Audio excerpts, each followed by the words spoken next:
विकारी शब्द के हम प्रकार देख रहे हैं। चौथा प्रकार है क्रिया। यहाँ पर कुछ उदाहरण दिए हैं। हम दान के लिए संचय करते थे। लक्ष्मी ने दूध नहीं दिया था। मैंने अपनी टांगों की ओर देखा। चौथा उदाहरण है गोवा की शामें बड़ी अच्छी होती हैं। यहाँ पर जो अधोरेखित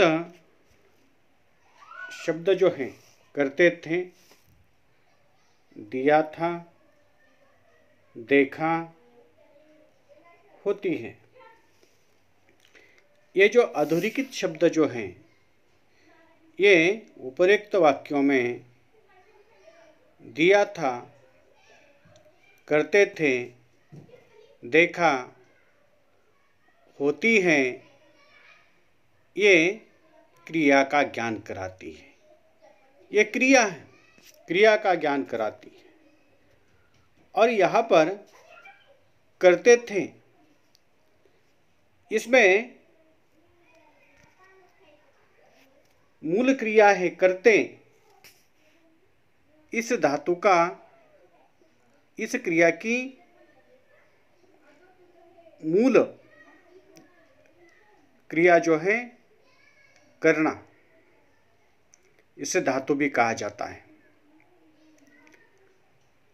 क्रिया के मूल रूप को धातु कहा जाता है। और यहाँ पर इन धातु पर लिंग, वचन, काल के अनुसार इसमें परिवर्तन आता है, बदलाव आ जाता है। इसीलिए हम उसे क्या कहते हैं? विकारी शब्द कहते हैं। तो विकारी शब्द का ही प्रकार क्रिया है। तो यहाँ पर क्रिया के मूल रूप जो है करते। करते का मूल रूप क्या है? यहाँ पर करना। दिया, दिया का मूल रूप है देना। देखा, देखा, देखना मूल रूप उसका। और होती, होना, होना। तो यहाँ पर मूल रूप को क्या कहते हैं? धातु कहते हैं। और इनमें लिंग, वचन, काल, कारक के अनुसार इसमें परिवर्तन हो जाता है। और इसीलिए इन सारे ये हमेशा मूल क्रिया जो है हमेशा यहाँ पर की रूप बदल कर आ जाती है, मूल धातु में नहीं आती। तो यहाँ पर क्रिया की जो परिभाषा है, जिस शब्द से किसी कार्य के करने या होने का बोध होता है, कार्य के करने या होने का बोध होता है, उसे क्रिया कहते हैं। यहाँ पर एक उदाहरण अगर हम देखें कि राजू पढ़ता है। अब यहाँ पर हमने लिंग परिवर्तन करके इस वाक्य को अगर हम देखें, लिंग परिवर्तन होने के बाद शब्द में जो बदलाव आ जाता है कि जैसे राजू पढ़ता है, यहाँ पर इंदु पढ़ती है, इंदु और राजू, लिंग परिवर्तन हो गया। लिंग परिवर्तन होने के बाद राजू पढ़ता है, इंदु पढ़ती है। यहाँ पर शब्द में परिवर्तन यहाँ पर हुआ, पढ़ती और पढ़ता। लिंग परिवर्तन के होने के बाद, लिंग बदलने के बाद यहाँ पर शब्द में बदलाव आया। ऐसे शब्दों को हम क्या कहते हैं? विकारी शब्द कहते हैं। तो यहाँ पर वचन कि यहाँ पर नलिन पढ़ता है, नलिन और सलिल पढ़ते हैं। एक वचन है वहाँ पर, यहाँ पर अनेक वचन हैं। नलिन के साथ सलिल पढ़ता है, अनेक वचन हैं। और यहाँ पर इसे हम वचन परिवर्तन की होने के बाद यहाँ पर पढ़ता, पढ़ते, ये जो शब्द है शब्द में बदलाव आया है। काल परिवर्तन, उदय पढ़ता है, उदय पड़ता है वर्तमान काल। और यहाँ पर यही वाक्य अगर भूतकाल में हम देखें, उदय पड़ता है, उदय पड़ता है, पड़ता था, यहाँ पर पड़ता है वर्तमान काल, उदय पड़ता था भूतकाल। तो यहाँ पर शब्द में जो परिवर्तन आया है, पड़ता, पड़ता और उदय पड़ेगा, ये शब्द जो है भविष्य काल का में ये इसमें बदलाव आया है। क्रिया के बारे में हम जानकारी यहाँ पर ले रहे हैं। सबसे पहले हमने क्रिया किसे कहा जाता है, क्रिया की परिभाषा हमने देखी। तो यहाँ पर कर्म के आधार पर क्रिया के जो प्रकार हैं उसके बारे में हम देखेंगे। सकर्म क्रिया, दूसरी है अकर्म क्रिया। ये कर्म के आधार पर क्रिया के जो प्रकार हैं, सकर्म क्रिया, अकर्म क्रिया। सकर्म क्रिया किसे कहते हैं, अकर्म क्रिया किसे कहते हैं, इसके बारे में यहाँ पर हम जानकारी लेंगे। इस वाक्य में देखो, ये वाक्य आपके सामने है। श्याम पत्र लिखता है। इस वाक्य में यहाँ पर कर्ता, इस वाक्य में कर्ता, कर्म, क्रिया, इसकी पहचान हम करेंगे। श्याम क्या है, कर्ता है, और पढ़ता ये क्रिया है। यहाँ पर कर्ता किसे कहा जाता है, क्रिया का सीधा संबंध कर्ता पर है, कर्ता से ही होता है, क्रिया का सीधा संबंध। क्रिया करने वाले को कर्ता कहते हैं, क्रिया करने वाले को कर्ता कहते हैं। और यहाँ पर इस वाक्य में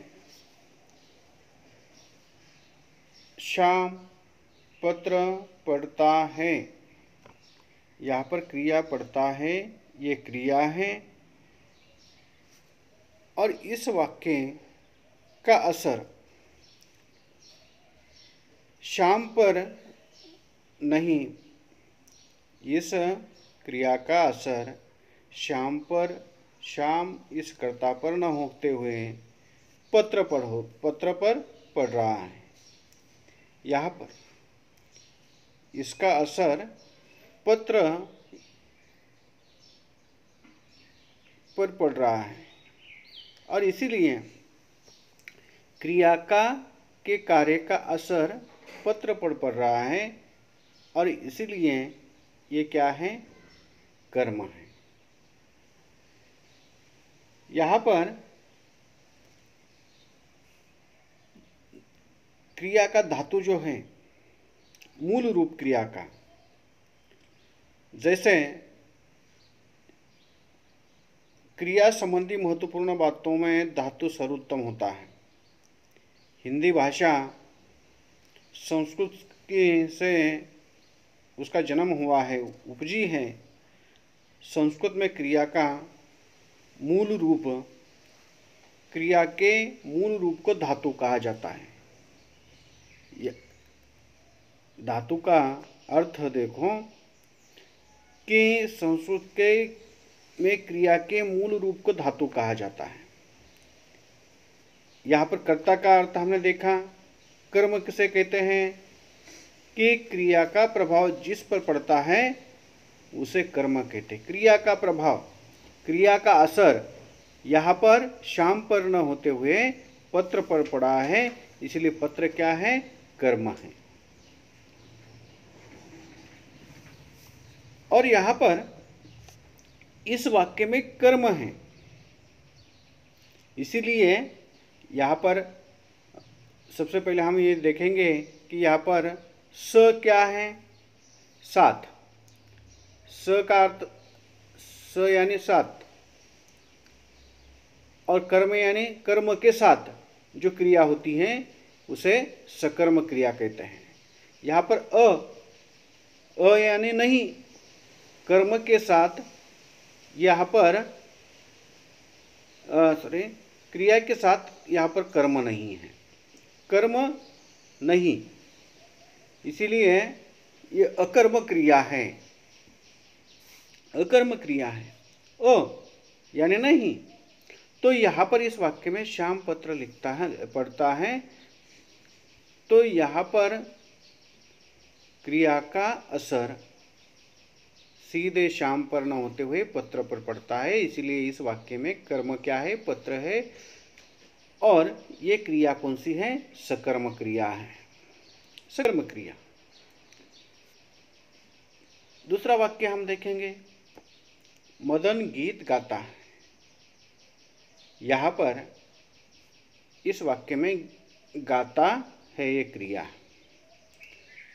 और यहाँ पर इस क्रिया का असर मदन पर न होते हुए, मदन कर्ता पर न पड़ते हुए कहाँ पर पड़ा है?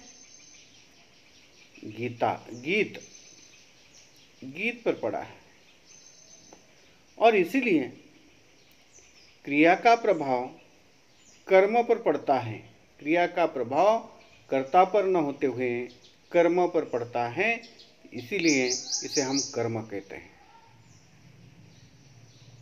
क्रिया का प्रभाव जिस पर पड़ता है उसे कर्म कहा जाता है। क्रिया का प्रभाव यहाँ पर गीत,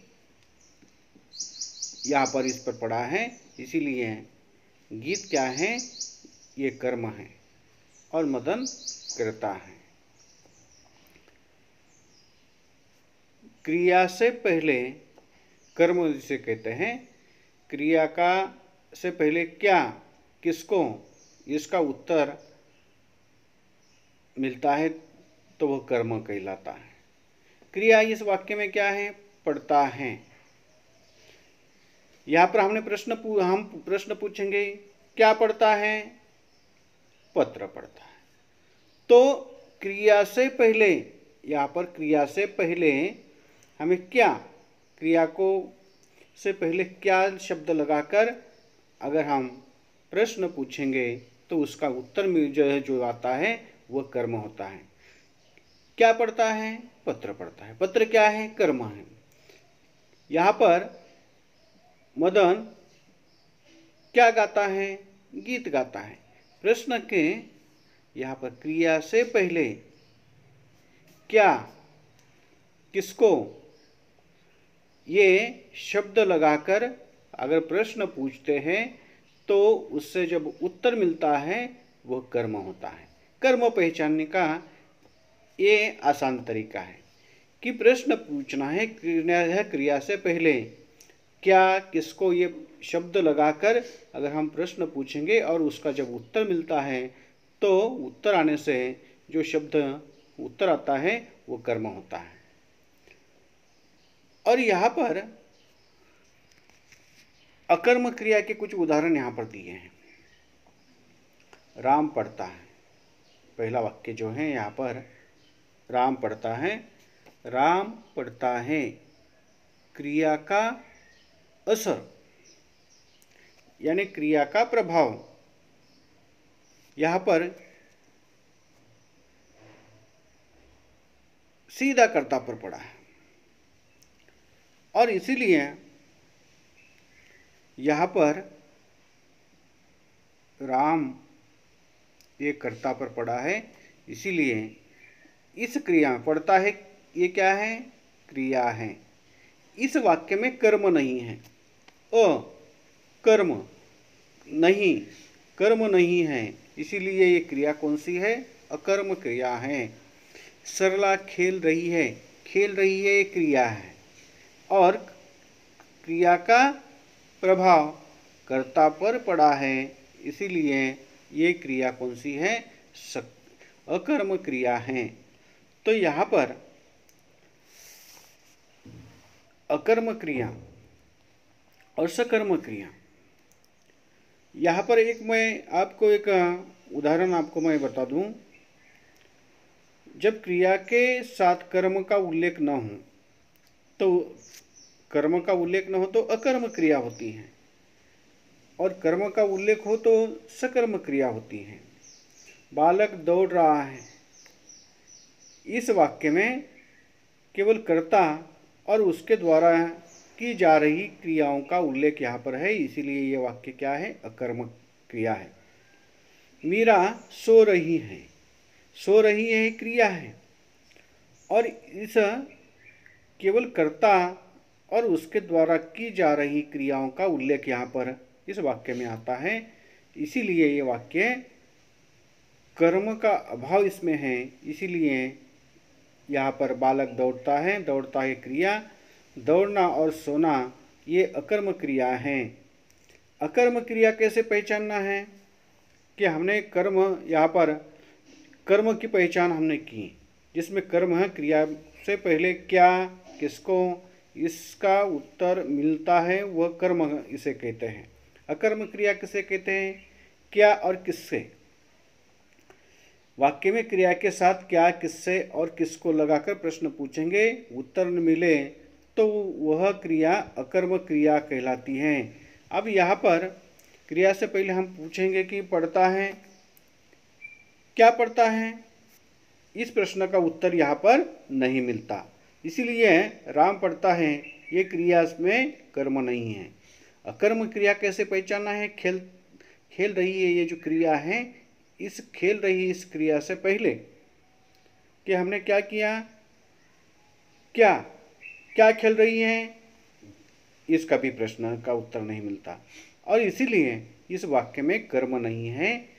और कर्म पहचानने का ये क्या किसको, क्रिया से पहले अगर इसका ये प्रश्न, अगर हम क्रिया से पहले ये शब्द लगाकर प्रश्न पूछेंगे उसका उत्तर मिला तो वह कर्म है, और नहीं मिला तो ये क्रिया अकर्म क्रिया कहलाती है।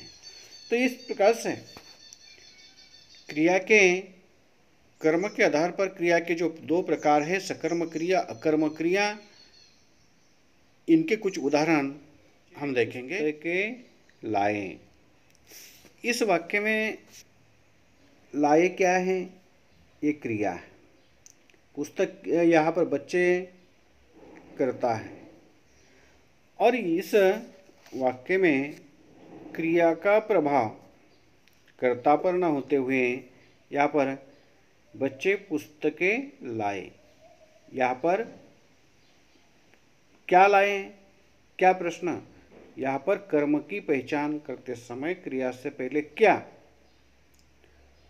और किसे किसको, ये यहाँ पर लगाकर प्रश्न पूछने पर उत्तर न उत्तर मिले तो हम उसे कर्म कहते हैं। यहाँ पर क्या बच्चे, यहाँ पर क्रिया कौन सी है? ला से पहले हमने क्या लाए? पुस्तकें लाए। तो यहाँ पर उसका उत्तर मिला पुस्तकें। तो ये पुस्तकें क्या है? कर्म है। तो कर्म पहचानने का जो तरीका है कि क्रिया से पहले हमें क्या करना है, क्या किसे किसको आदि शब्द लगाकर प्रश्न पूछने पर उत्तर जब मिलता है तब उस उत्तर को हम क्या कहते हैं? इस वाक्य में पुस्तक क्या है? कर्म है। कर्म है, इसलिए ये वाक्य कौन सा है? सकर्म क्रिया का वाक्य है। राधा खाना बना रही है, इस वाक्य में बनाती है। राधा खाना बनाती है क्या है? क्रिया है। तो राधा क्या बनाती है? खाना बनाती है। यानी क्या शब्द लगाकर अगर हमने प्रश्न पूछा उसका उत्तर मिला, और जो उत्तर क्या मिला? खाना। ये खाना क्या है? कर्म है। तो राधा क्या है? कर्ता। क्रिया का यहाँ पर असर कर्म पर पड़ा है, इसलिए क्रिया कौन सी है? सकर्म क्रिया है। धोबी कपड़े धो रहा है, ये क्रिया है। यहाँ पर धोबी क्या धो रहा है? कपड़े धो रहा है। प्रश्न का उत्तर मिला हमें यहाँ पर। इसीलिए जब क्या किसको और किसे आदि शब्द पूछने के बाद उसका जब उत्तर मिलता है वो उत्तर क्या होता है? कर्म। और यहाँ पर धोबी क्या धोता है? कपड़े धोता है। और ये धोबी क्या है? करता है। धोबी करता है। क्रिया का असर यहाँ पर सीधे कर्म पर पड़ा है, इसलिए सकर्म क्रिया है। मजदूर मकान बनाते हैं। यहाँ पर बनाते हैं ये क्रिया है। और यहाँ पर मजदूर क्या बनाते हैं, मकान बनाते हैं। तो मकान क्या हो गया, कर्म हो गया। और इसीलिए यहाँ पर क्रिया से पहले हमें क्या करना है, क्या, किसे और किसको आदि प्रश्न पूछने के बाद जब उत्तर आता है, उत्तर आने के बाद उत्तर जो आता है वो कर्म कहलाता है। और इसीलिए यहाँ पर क्रिया का प्रभाव जिस पर पड़ता है उसे कर्म कहते हैं। तो यहाँ पर क्रिया का प्रभाव मकान पर पड़ा है। मकान क्या है, ये कर्म है। और मजदूर क्या है, ये कर्ता है। और इसी वाक्य में कर्म है, इसीलिए ये सकर्म क्रिया कहलाती है। बालक निबंध लिख रहा है, यहाँ पर लिख रहा है क्या है, क्रिया है। और बालक क्या लिख रहा है, निबंध लिख रहा है। इस प्रश्न का उत्तर हमें मिल गया। निबंध क्या है, कर्म है। बालक क्या है, कर्ता है। तो यहाँ पर क्रिया का प्रभाव यहाँ पर निबंध इस शब्द पर पड़ा है। ये निबंध शब्द क्या है, कर्म पर पड़ा है। इस वाक्य में क्रिया कर्म के साथ आई है, इसलिए क्रिया कौन सी है, राही क्रिया है। और दिन ये क्या है, कर्ता है। क्रिया का प्रभाव असर कर्ता पर है, इसलिए इस वाक्य में कर्म नहीं है, इसलिए अकर्म क्रिया कहलाती है, अकर्म क्रिया है। बच्चा बहुत देर तक हंसते रहे हैं, बच्चे बहुत देर तक हंसते रहे। इस वाक्य में देखो कि हंसते रहे ये क्रिया है, बच्चे क्या है, कर्ता है। और बहुत देर तक ये जो क्रिया विशेषण कहा जाता है, बहुत देर तक क्रिया विशेषण है। इस वाक्य में क्रिया का प्रभाव कर्ता पर पड़ता है। इस वाक्य में